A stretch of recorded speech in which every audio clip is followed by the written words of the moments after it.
João capítulo 8, nós vamos ler a partir do verso 1. João capítulo 8, a partir do verso 1. E dentro do tempo aí, nós vamos ver o que dá tempo da gente poder estar compartilhando com vocês. João capítulo 8, a partir do verso 1, diz assim: Jesus, porém, eu vou acompanhar a leitura como está no telão, para aqueles que estão sem a Bíblia não ficar diferente. Jesus, entretanto, foi para o Monte das Oliveiras. De madrugada, voltou novamente para o templo, e todo o povo ia ter com ele, e assentando os ensinava. Os escribas e fariseus trouxeram-lhe à sua presença uma mulher surpreendida em adultério, e fazendo-a ficar em pé no meio de todos, disseram a Jesus: Mestre, esta mulher foi apanhada em flagrante adultério. E na lei nos mandou Moisés que tais mulheres sejam apedrejadas. Tu, pois, o que dizes? Isso diziam eles tentando para terem do que acusar. Mas Jesus, inclinando-se, escrevia na terra com o dedo. Como insistiam na pergunta, Jesus se levantou e lhes disse: Aquele que dentre vós estiver sem pecado, seja o primeiro que lhe atire pedra. E tornando a inclinar-se, continuou a escrever no chão. Mas ouvindo eles essa resposta e acusados pela própria consciência, foram se retirando um, a começar pelos mais velhos até os últimos, ficando só Jesus e a mulher no meio onde estava. Versículo 10. Erguendo-se Jesus e não vendo a ninguém mais além da mulher, perguntou-lhe: Mulher, onde estão aqueles teus acusadores? Ninguém te condenou? E para a gente finalizar, versículo 11. Respondeu ela: Ninguém, Senhor. Então lhe disse Jesus: Nem eu tampouco te condeno. Vai e não peques mais. Amém? Pai amado, Deus querido, Senhor, aqui estamos diante da Tua presença nessa noite. Te louvamos, te exaltamos e te glorificamos, ó Deus, pela Tua graça, bondade e misericórdia sobre as nossas vidas. Misericórdia essa que é a razão de nós não sermos consumidos. Pai, quantas são as situações que muitas das vezes vêm para querer nos consumir. Consumir a fé, consumir a energia, consumir o ânimo, a determinação. Mas a Tua palavra diz que as Tuas misericórdias é que são a causa de não permitir que sejamos consumidos, Pai. E por isso estamos de pé, e por isso estamos diante do Senhor, pela Tua graça, bondade e misericórdia. E te louvamos por essa rica oportunidade de estarmos aqui ministrando e ouvindo, recebendo a Sua palavra. Fala conosco nessa noite, fala ao nosso coração aquilo que o Senhor quer tratar e falar conosco. Abrimos o nosso coração, desarmamos o nosso interior para receber da Tua boa palavra que liberta, que restaura, que cura e que transforma. Espírito Santo de Deus, Tu és bem-vindo, e o Senhor já se faz presente no nosso meio desde o início desse culto, porque esse culto é único e exclusivamente para o Senhor, e o Senhor está aqui desde o início. Oh, ministra aos nossos corações, fala conosco nessa noite, em nome de Jesus, para a Tua glória. Amém. Pode sentar.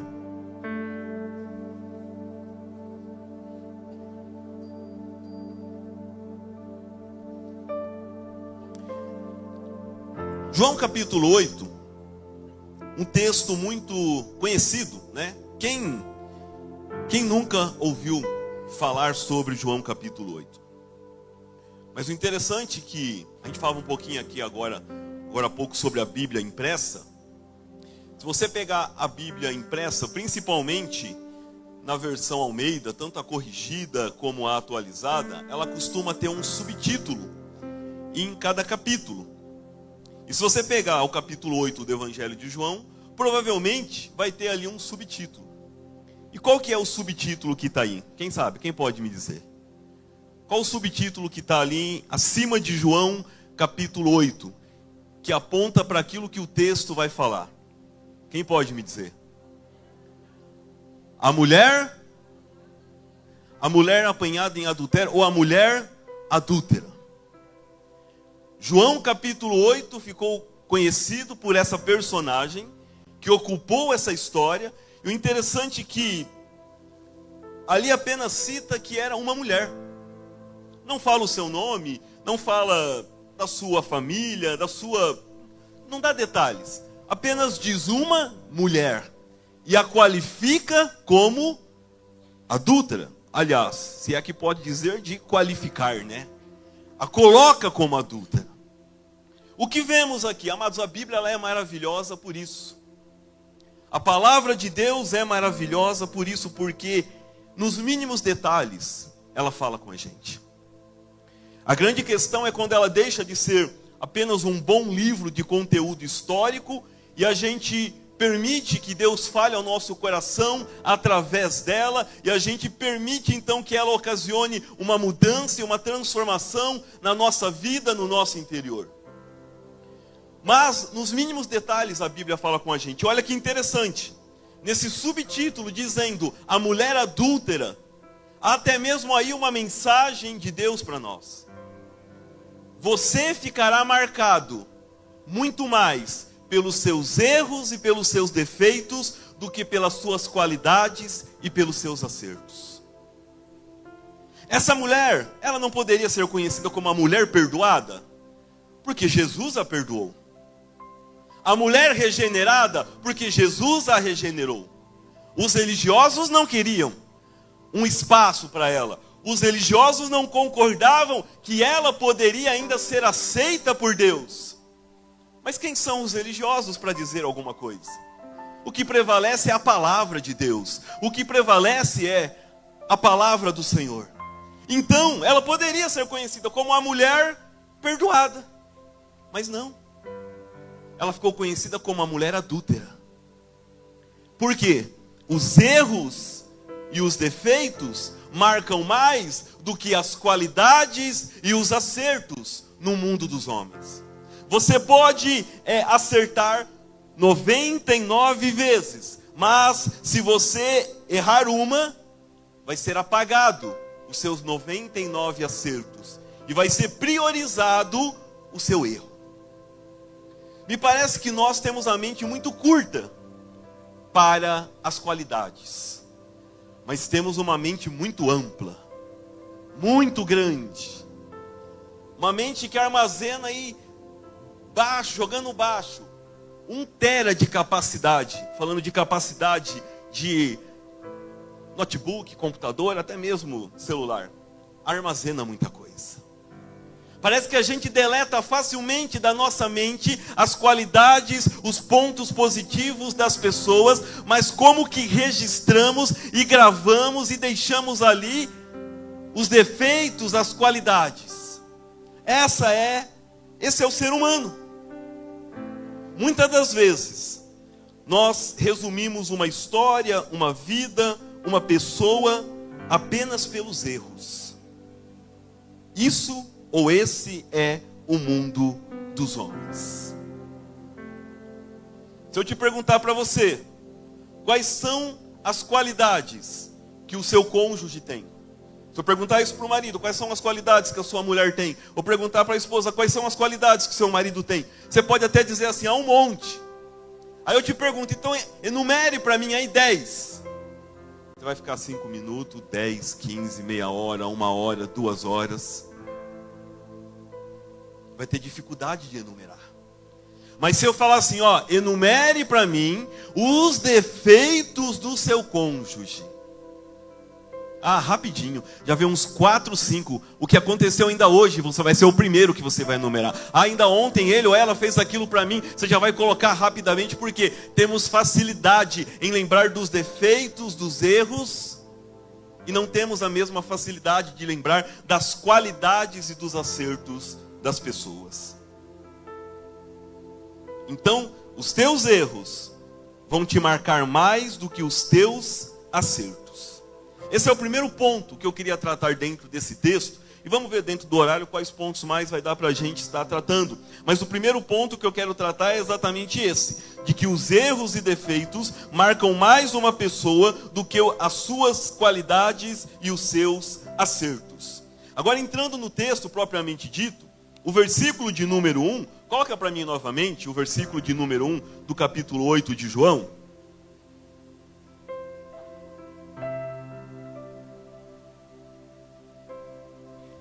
Jesus, entretanto, foi para o Monte das Oliveiras. Jesus foi para onde? Para onde? O Monte das Oliveiras era um lugar muito frequentado por Jesus.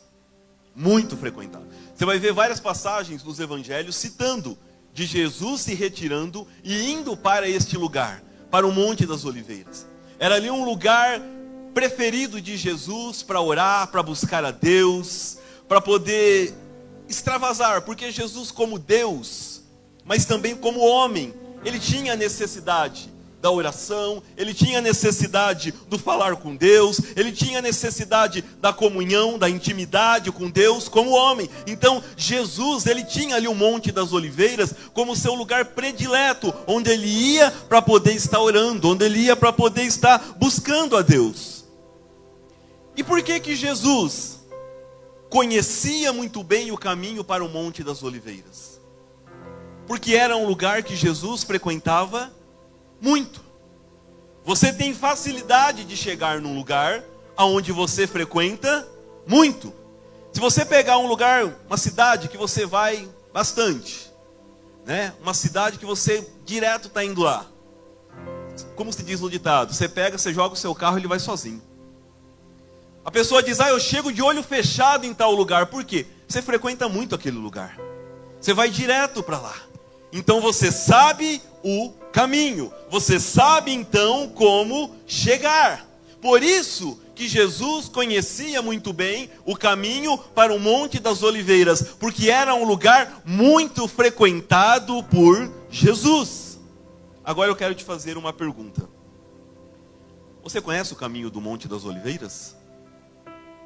Não geograficamente, não falando dele lá em Israel, mas apontando o Monte das Oliveiras como o seu momento de comunhão com Deus. Como aquele momento que você para tudo e consegue encaixar um tempo na sua agenda tão concorrida e cheia de compromissos e de responsabilidades. E realmente vivemos dias corridos, dias que parecem que não tem mais 24 horas. Parece que é muita coisa para fazer para o pouco tempo que se tem. Mas será que a gente consegue encaixar um tempo para Deus no nosso dia a dia? Será que nós conhecemos o caminho do Monte das Oliveiras?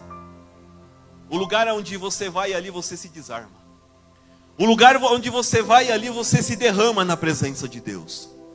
O Monte das Oliveiras é o lugar onde você entra fraco e sai forte. Você entra desanimado e sai cheio de ânimo. Você entra sem perspectiva e sai dali totalmente cheio do vigor, cheio da presença de Deus. Porque o Monte das Oliveiras é o lugar onde o Senhor nos aguarda e nos espera para falar ao nosso coração, para renovar a nossa vida, para renovar a nossa fé.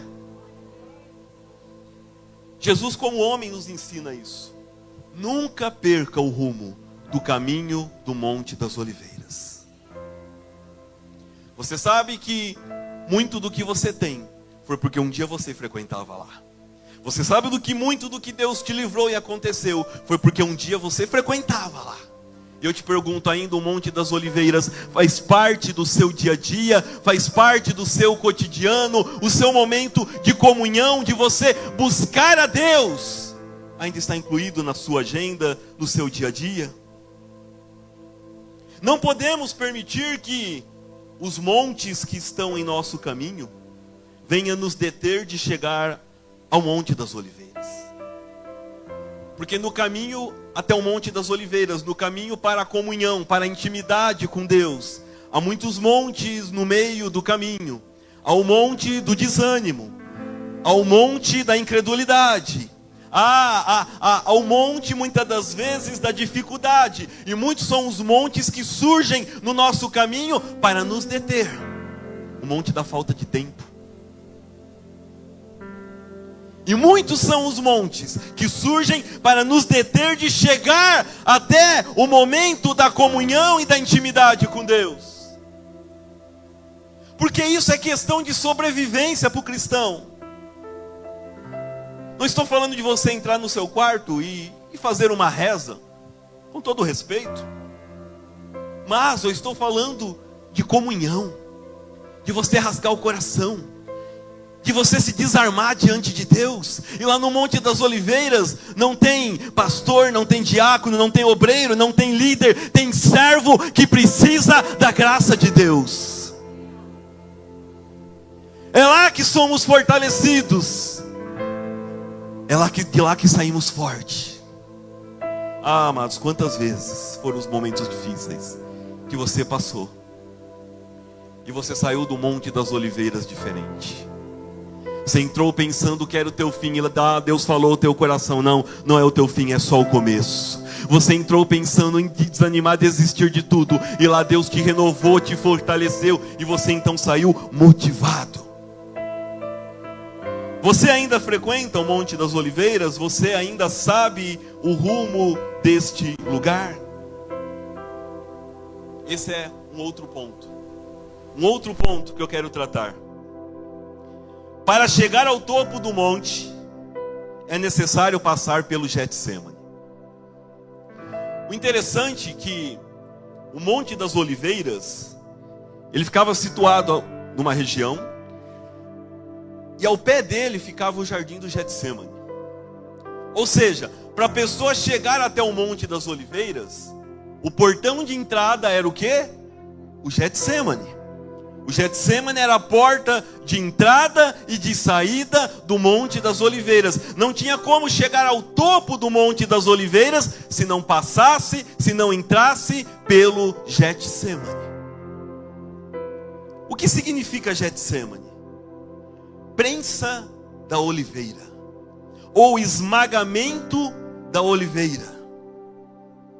Eu entendo que não há como você chegar ao topo de nada. Não há como você alcançar o sucesso, o crescimento, se antes você não passar pelo Getsêmani. É o primeiro degrau. É o primeiro passo. Na ótica de Deus, no crescimento de Deus, é dessa forma. Começa pelo Getsêmani. O crescimento, o sucesso no mundo dos homens é diferente. É fácil, é só você aceitar o esquema, é só você se vender, é só você aceitar a falcatrua e rapidinho acontece. Mas, na visão de Deus, começa pelo Getsêmani. E quando a gente passa pelo Getsêmani primeiro, antes de chegar no topo do monte, quando chega lá, você valoriza, você sabe que foi Deus, você valoriza quem esteve do seu lado, você valoriza quem te ajudou, porque você começou da forma certa, começou passando pelo Getsêmani, o lugar de ser esmagado, o lugar do sacrifício, o lugar da renúncia, o lugar da dor, o lugar da lágrima. É por isso que na vida do cristão, o Getsêmani sempre vai ser a porta de entrada, antes de chegar ao topo do monte. E quando se descia do Monte das Oliveiras, Jesus muitas das vezes fez esse caminho. Ao descer do Monte das Oliveiras, saía também pelo Getsêmani. Saía pelo lugar do esmagamento, da prensa. Porque, amados, não tem como você estar na presença de Deus, você está diante do Senhor, diante da palavra dEle, e não ser esmagado, e não ser tratado, e não ser trabalhado. Porque é sendo prensado, é nos momentos difíceis, é nas lutas, é nas dificuldades, é nas adversidades, é no Getsêmani, que é extraído da oliveira o azeite. É nos momentos mais difíceis que é extraído de você algo precioso, a força que você não imaginava que tinha, a capacidade que você não imaginava que tinha. É nos momentos de Getsêmani que algo precioso é extraído de você, porque é onde Deus trabalha em nós. é onde Deus nos prepara, é onde Deus nos lapida, é onde Deus nos molda. Há algo precioso que vai ser extraído de você. Mas primeiro você está passando por esse momento de prensa, de dificuldade, de estreitamento, por esse momento de esmagamento. Outro ponto, o Getsemane te ajuda a passar pelo processo e alcançar o propósito.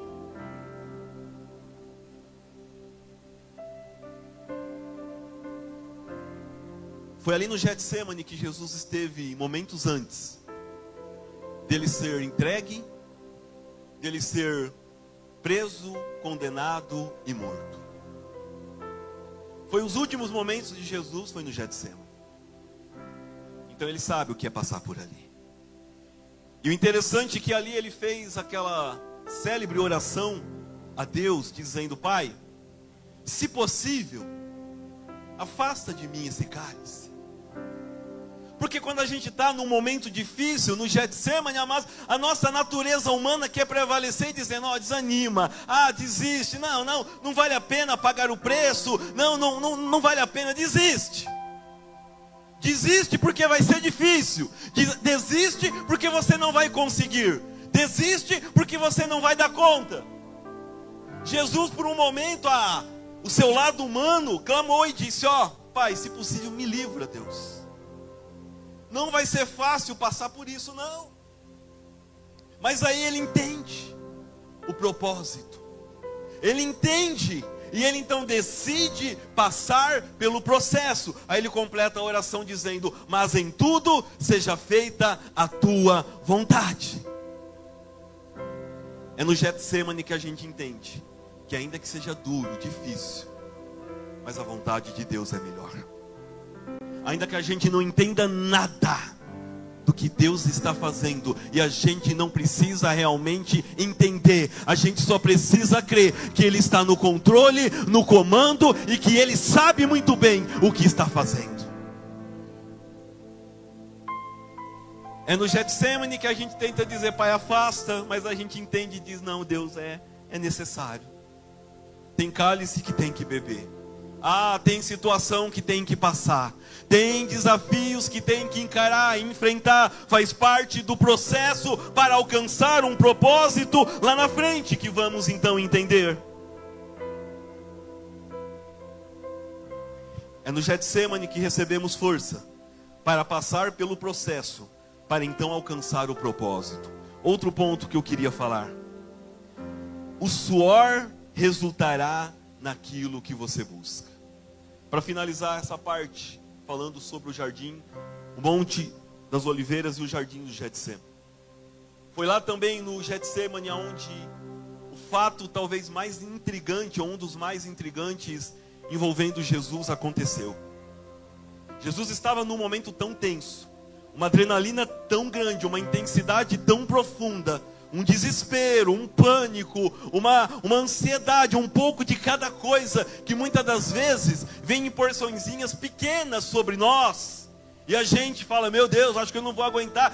Imagine Jesus em proporções muito grandes, tudo isso nele, e a alma dele ficou muito aflita. Os seus batimentos cardíacos começaram a acelerar. E Jesus então começou a suar, começou a transpirar. Mas daqui a pouco não foi só isso. Daqui a pouco o seu suor começou a se transformar em sangue. Jesus começou a suar sangue. E uma vez ouvindo um especialista da área, ele apontando sobre esse fato com Jesus, ele disse: olha, isso é muito raro, mas se é raro também é possível. É muito raro, mas pode acontecer. Se a pessoa chegar num nível de tensão, de estresse, de muito grande, pode até ser que rompa alguns vasos sanguíneos, e a pessoa começa a expelir o sangue pelo suor. Então, meu querido, você já suou sangue? Acredito que não. Então, você ainda não chegou no seu nível maior de estresse, de dificuldade, de sobrecarga, de peso, de adrenalina, de tensão. Não, ainda comparado com Jesus, ainda a gente está ganhando, a gente está de boa ainda. Mas sabe o que eu vejo aqui interessante, que eu queria compartilhar com você? Quando falamos de suor, o suor ele aponta para quê? Para trabalho, empenho e sacrifício. Né? Quando fala, você vai ter que suar, quer dizer o quê? Você vai ter que ralar, você vai ter que batalhar. O que Deus disse lá em Gênesis para o homem? Do suor do teu rosto comerá, ou seja, quer comer, quer crescer, quer obter, então vai ralar, vai trabalhar, vai se empenhar, vai pagar o preço. Então, suor aponta para isso. Sacrifício, empenho, trabalho. E foi exatamente o que Jesus fez. Ele se empenhou, ele se sacrificou. O trabalho de Jesus, o fato que aconteceu com Jesus ali no Getsemane, dele suar sangue, já é algo apontando para algo que aconteceria dali algumas horas, alguns momentos, apontando para o momento de cruz. O trabalho de Jesus resultaria em sangue, ou seja, resultaria em salvação, resultaria em vida eterna para mim e para você. Jesus no Getsemane já estava trazendo essa mensagem. O trabalho dele, o esforço dele não seria em vão. Alcançaria a mim, alcançaria você, traria salvação para mim, traria salvação para você. Olha o resultado do trabalho de Jesus. Se transformou em sangue, se transformou em salvação, se transformou em alcançar a minha e a sua vida. Só que interessante também, que é óbvio que nós não vamos suar sangue. Mas eu quero dizer que todo esforço e sacrifício, todo suor seu, não vai ser em vão. Com o suor de Jesus, ele alcançou aquilo que ele queria, que era a salvação daqueles que crescem, que ele era o Filho de Deus. O teu suor, o teu trabalho, a tua dedicação vai resultar naquilo que você tem buscado. Não pare, não desista, não desanima, vai ter que suar, vai ter que ralar, vai ter os momentos difíceis, mas o teu suor, o teu trabalho, o teu sacrifício hoje vai resultar em sangue no amanhã. Sangue no sentido de conquista, sangue no sentido de vida, sangue no sentido de salvação para a tua família, para o teu casamento, para o teu lar, para os teus filhos, para os teus negócios, para o teu ministério, para o teu sonho. O teu suor resultará naquilo que você está buscando. O que foi a salvação de Jesus por nós? Não foi a intervenção de Deus naquilo que o homem mais nada poderia fazer? Não tinha como a gente ser salvo, a não ser por uma intervenção de Deus. Estávamos destinados ao quê? Ao inferno. E se hoje você tem aí no seu coração a expectativa do céu, e eu quero acreditar muito que há essa expectativa, que você almeja ir para lá, isso só foi alcançado por causa da intervenção de Deus na humanidade. Deus interviu naquilo que o homem nada mais podia fazer. Esse foi o plano da salvação. Só que eu quero dizer para você, eu não sei qual é o momento que você está passando, eu não sei qual é o grau de dificuldade daquilo que você está vivendo, mas uma coisa eu quero te dizer: Deus está intervindo naquilo que não tem como mais você agir, que não tem como mais você fazer, para trazer salvação, livramento, para trazer um mover, para poder abrir portas, para poder agir em situações que precisa agir. Deus é especialista em agir dessa forma, Deus é especialista em trabalhar dessa maneira. Está difícil, está impossível, mas é nesse meio e nesse momento que Deus gosta de agir. Na impossibilidade do homem opera o sobrenatural de Deus. Na dificuldade do homem opera o sobrenatural de Deus. Agora coloca o versículo 2 para mim, por favor.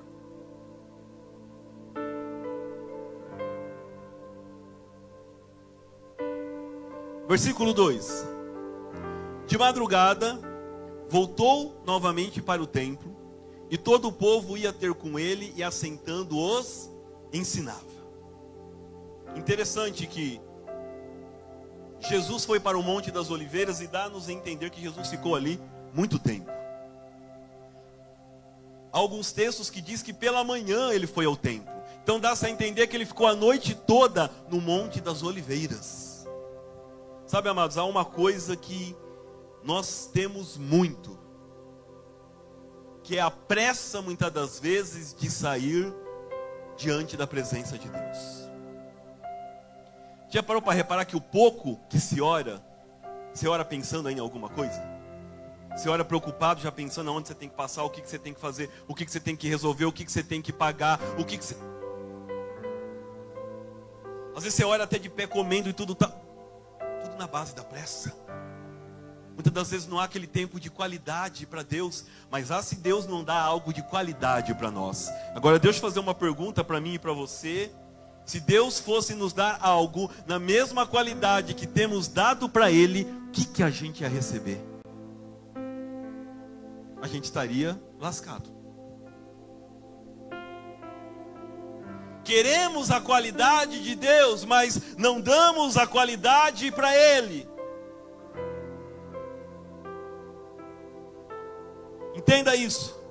A nossa pressa, muitas das vezes, não nos deixa ouvir Deus. A nossa pressa, muitas das vezes, não deixa a gente ouvir Deus. Quantas das vezes estamos com a pressa de algo para fazer e a gente nem deixa ouvir Deus. Se é momento, se não é, se Ele está conosco ou não. Quantas vezes a gente está naquela pressa de que acontece, de que vai, mas a gente nem ouve a Deus. A nossa pressa, muitas das vezes, está nos impedindo de ouvir a voz de Deus. Outro ponto, aí no versículo 2. Diz que Jesus ele ficou a noite toda no Monte das Oliveiras e pela manhã ele foi até o templo e chegando lá as pessoas rodearam Jesus, sentaram, Jesus ficou no centro e ele começou então a ensinar as pessoas como era de costume de Jesus. Diga assim comigo, nós damos o que nós temos. Repete comigo, nós damos o que nós temos. Jesus sabia que pela manhã ele tinha que ir pelo templo. E que com certeza ia ter gente lá sedenta para poder ouvir ele. Ele como homem, agindo ali como homem, ele entende que ele precisaria receber algo para então poder dar. Ele ia levar o que no templo para o povo? Era Jesus, era Deus, mas na condição humana. Por isso que ele vai buscar em Deus, ele vai se abastecer, ele vai se encher para depois poder então passar. Nós damos o que nós temos. Eu te pergunto, o que você tem dado para as pessoas? Se a gente tem ódio, a gente vai dar ódio. Se a gente tem amargura, a gente vai dar amargura. Se a gente tem incredulidade, a gente vai dar incredulidade. Amados, as pessoas quando chegam até nós, elas saem de perto de nós como? Para cima ou para baixo? Lógico, vai ter dias que nós não vamos estar bem, vamos estar para baixo, vamos estar precisando de uma palavra de alguém, é óbvio. Estamos falando aqui com seres humanos. Mas eu estou falando daquilo que temos. Paulo, quando vai falar sobre a instrução da ceia do Senhor, ele diz: porque eu recebi do Senhor o que também vos entreguei. O que Paulo está dizendo? Eu só posso entregar para vocês se eu recebi algo. Não tem como eu entregar algo que eu não recebi. E ele diz: eu recebi do Senhor. O que temos entregue para as pessoas? Nós como líderes, como obreiros, muitas das vezes o que temos entregue para as pessoas, o que é do Senhor ou o que é nosso? Porque a Bíblia diz que nós daremos conta a Deus de cada palavra que saiu da nossa boca, seja ela para edificar ou para matar alguém. Então diga: damos o que temos. Outro ponto. As pessoas estavam ali ao redor de Jesus. E quando Jesus chegou, já rodearam ele. já sentaram em volta dele e começaram a se alimentar da palavra. Aquelas pessoas estavam buscando o que ali no templo? O que elas estavam buscando? A palavra que Jesus tinha. Aí eu te faço uma pergunta: o que eu e você temos buscado no templo? O que eu e você temos nessa noite? A gente veio buscar o que aqui? O que temos buscado no templo? Por que nós ficamos desmotivados? Porque nós não encontramos aquilo que nós buscamos. E por que as pessoas muitas das vezes ficam desmotivadas? Porque às vezes buscaram oportunidades e cargos no templo e não receberam. Buscaram perfeição nas pessoas e não encontraram. Buscaram conquistas apenas para essa vida e de repente não conseguiu, não alcançou no tempo dela, ficou desmotivado. Mas por quê? Buscou o que no tempo? Será que nós buscamos uma boa palavra que nos alimenta? Será que a gente sai de casa e diz: Deus, hoje eu vou disposto a ouvir o Senhor falar comigo. Hoje eu vou para me alimentar da sua palavra. Hoje eu vou para ser ensinado através da sua palavra. Embora Jesus arrebanhava multidões, mas era multidões quando ele ia transformar a água em vinho, ele ia multiplicar o pão e o peixe, ele ia fazer milagre. Eu acredito que ali não tinha muitos ao redor dele não, porque buscar a Jesus por aquilo que ele é, muitas das vezes não são muitos. E aí eu quero te fazer uma pergunta: você busca no templo o que está nas mãos de Jesus, ou seja, a bênção, o favor que ele pode te dar somente, ou você busca aquilo que sai da boca dele? Você vem buscar o que está nas mãos de Jesus, o milagre, e ele tem milagre sim para fazer na tua vida. Ele é Deus que faz, que opera sim. Temos inúmeros testemunhos, e você é testemunho de quanta coisa Deus fez na tua vida, porque Deus faz. Mas será que muito mais do que as mãos de Jesus, nós queremos aquilo que sai da boca dele? Porque, amados, o que nos encaminha para o céu é o que sai da boca de Jesus. O que nos confronta e nos mostra que estamos errados e precisamos mudar é o que sai da boca de Jesus. Outro ponto: a religiosidade nos impede de ouvir Jesus. Diz que os religiosos chegaram, Jesus estava ali ensinando. De repente eles interrompem o culto, interrompem o ensinamento de Jesus, e pegam a mulher, colocam no meio de todos e começam a questionar a Jesus acerca do que iria ser feito com aquela mulher. As pessoas estavam ali ouvindo Jesus falar, e quando chega os religiosos, o que eles fazem? Interrompem. Isso é a religiosidade. Ela nos impede de continuar ouvindo Jesus falar.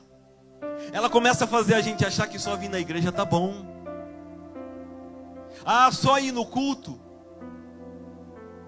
Só eu fazer boas obras.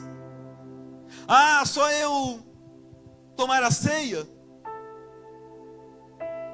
Começa a achar que só estar envolvido com algo da igreja é suficiente, mas vai muito além disso. O cristianismo, o envolvimento com Deus, é você ser a igreja e não estar apenas numa igreja. Eu te pergunto, você busca ainda o que sai da boca de Jesus? Ou será que estamos tomados, amados, por uma religiosidade? Estamos no culto por estar, oramos por orar, fazemos algo por fazer, mas às vezes não tem mais aquela essência, não tem mais aquele vigor, aquela... Outro ponto: não exponha o erro, mas trate em particular. Eles chegam e expõem no meio de todos os que estavam no templo, e diz: Jesus, essa mulher que aqui está, pegamos ela no ato, no flagra, tem testemunha, tem gente que viu. Jesus, essa mulher é adúltera, adulterou. Amados, nós aprendemos com Jesus lá em João capítulo 4. Quando Jesus tinha que tratar com um problema muito sério na vida de uma mulher que ficou conhecida como a mulher samaritana. O que Jesus faz? Ele espera os discípulos irem até a aldeia comprar comida. Ele fica no poço esperando a mulher chegar. A mulher chega, não tinha ninguém, só ela e Jesus. E Jesus vai entrando, vai fazendo uma conversa, vai puxando assunto, até chegar no ponto que ele queria. Mas ele trata do erro daquela mulher, ele trata em particular. Porque é quando tratamos nas coisas no particular que produz a cura e a restauração. Expor coloca o vexame e a humilhação. Então, amados, pais, nós que somos pais, às vezes agimos por impulso, né? Precisamos aprender a corrigir os nossos filhos, mais em particular. Não precisamos expor para os outros o problema deles ou o que aconteceu. Precisamos aprender a resolver em casa. Marido, esposa, os erros não exponha para os outros, resolva em casa, no particular, porque é aí que produz a cura e a restauração. No meio dos outros só expõe a humilhação, ao vexame. Isso vai e cria uma revolta, uma indignação. Provavelmente vai ser o último ponto esse.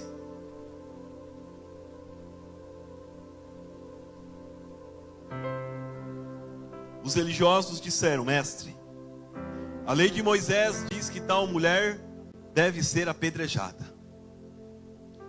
E quando você vai lá em Levítico e vê o que fala a lei a respeito de quando uma pessoa era pega em adultério, diz que não era uma pedrada só que dava. Não. Era apedrejar até a pessoa morrer. Olha lá, ainda está respirando, tá? Vai, maia tijolo. Pega bloco. Pega pedaço de telha. E joga. Racha a cabeça, mata. Era até morrer. Deixa eu dizer uma coisa para você. Não é uma pedrada que mata. Uma pedrada fere. Uma pedrada forma feridas.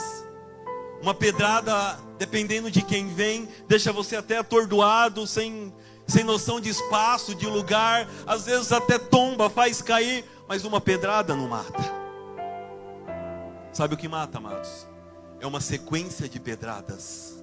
É uma sucessão de pedradas. É uma sequência de frustrações. É uma sequência de decepções. É uma sequência de traições. É uma sequência de situações. Vai minando força da pessoa. Vai minando força. Daqui a pouco a pessoa não tem mais força. Ela está fria. Daqui a pouco ela está morta. Mas interessante como que aqueles homens religiosos eram experts em lançar pedras, em apedrejar, mas não sabiam nada de estender as mãos para levantar. Eu penso que aquela mulher, ela olha para as mãos daqueles homens, esperando encontrar ajuda, esperando encontrar socorro, esperando encontrar uma mão aberta que fosse estendida para ela e dissesse: estamos aqui para te ajudar. Mas o que ela encontra? Pedras. Quantas pessoas que entram aqui no nosso meio estão esperando a nossa mão aberta para socorrer, para colocar de pé? E o que muitas das vezes as pessoas encontram? Pedras. Amados, será que eu e você não fomos culpados em algum momento por alguém sair da presença de Deus? Será que em algum momento nós não lançamos alguém fora com alguma atitude, com alguma palavra, com alguma pedrada? Será que em um momento onde alguém precisava que eu e você ajudasse, a gente apedrejou? É isso que eu quero refletir com vocês hoje. Que nível de cristianismo que é o nosso? Que nível de cristão que nós somos?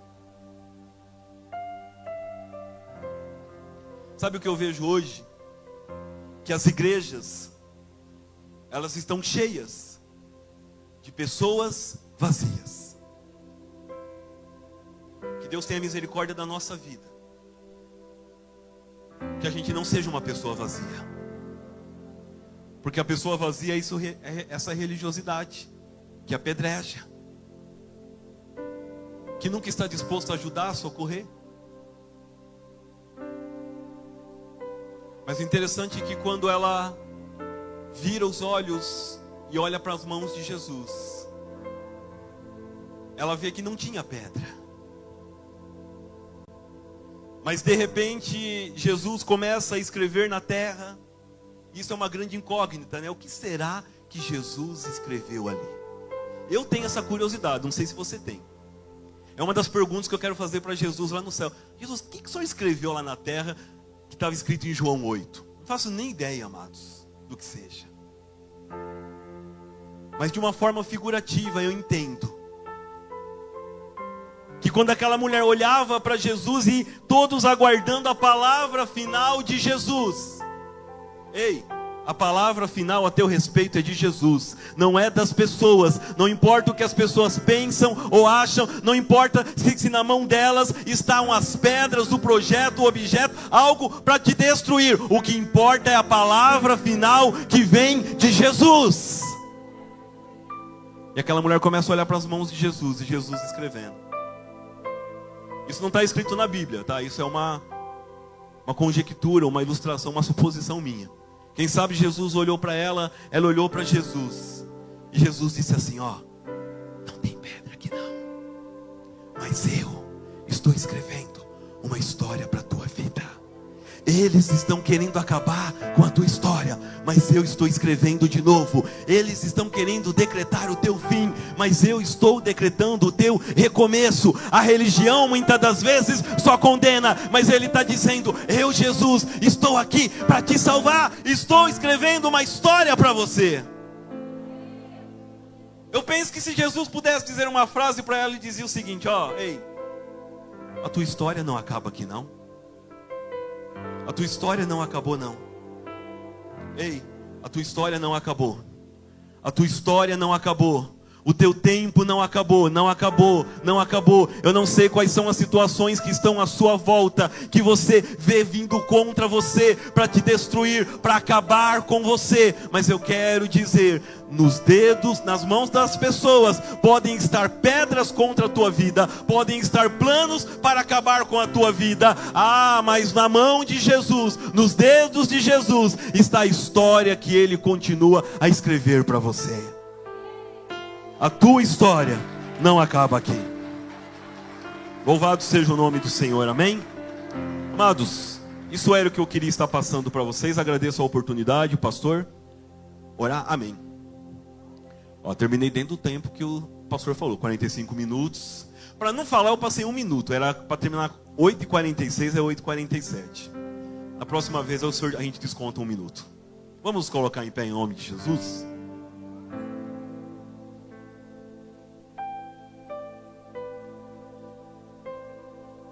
Feche seus olhos.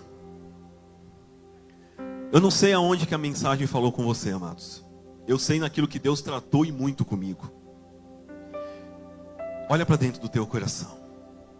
Mas ali naquele templo tinha 2 igrejas. Dentro daquele templo ali. A igreja religiosa com pedras na mão. E a igreja na figura de Jesus.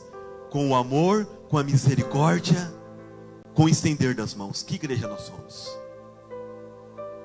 A religiosa, mas que está sempre com pedra, para ferir, para matar, ou na figura de Jesus, a igreja que está para levantar, para socorrer, para colocar de pé. Espírito Santo de Deus, Pai, aquilo que o Senhor colocou no meu coração, eu tentei passar para a tua igreja. Não sei como cada um recebeu a mensagem, Pai, mas que o teu Espírito Santo venha convencer agora, porque esse é o papel único e exclusivamente do teu Espírito. Meu Deus, mostra onde precisamos mudar. Mostra onde estamos em falta, em erro. Mostra, Deus, como igreja, Pai. Oh Deus, antes nós éramos tão diferentes. Meu Deus, o tempo foi passando. as decepções, as frustrações, tanta coisa vai acontecendo, Pai, e vai trazendo uma frieza, vai trazendo um acomodismo, vai trazendo uma religiosidade. Meu Deus, mas não é essa a igreja que o Senhor busca. É a igreja que respira o teu amor. É a igreja que tem a marca do teu sangue. É a igreja que tem a marca da misericórdia. É a igreja que socorre. É a igreja que estende as mãos. É a igreja lá na figura do bom samaritano. Pai, nos ajuda a não sair do foco, a não sair do alvo. Não queremos ser aqui dentro do templo a igreja religiosa, não. Queremos ser a igreja na figura de Cristo, que transmite o amor e a misericórdia. Pai, nos ajuda. Derrama sobre os nossos corações a misericórdia, a misericórdia, a misericórdia, Pai. Derrama nos nossos corações. Não deixa com o tempo de igreja o nosso coração ficar frio, ficar duro, religioso, indiferente. Não termos mais misericórdia, Pai. Não deixa a gente fazer as coisas no automático, por fazer, obrigatoriamente, sem a essência de que estamos fazendo para o Senhor. Espírito Santo de Deus, resgata em nós a visão da igreja primitiva, da igreja que o Senhor entregou a sua vida, que era a igreja da misericórdia, do amor, que exalava, que as pessoas ao entrar nessa igreja, meu Deus, possam encontrar a visão do amor e da misericórdia em nossas vidas, porque senão, Pai, de nada vale, de nada vale.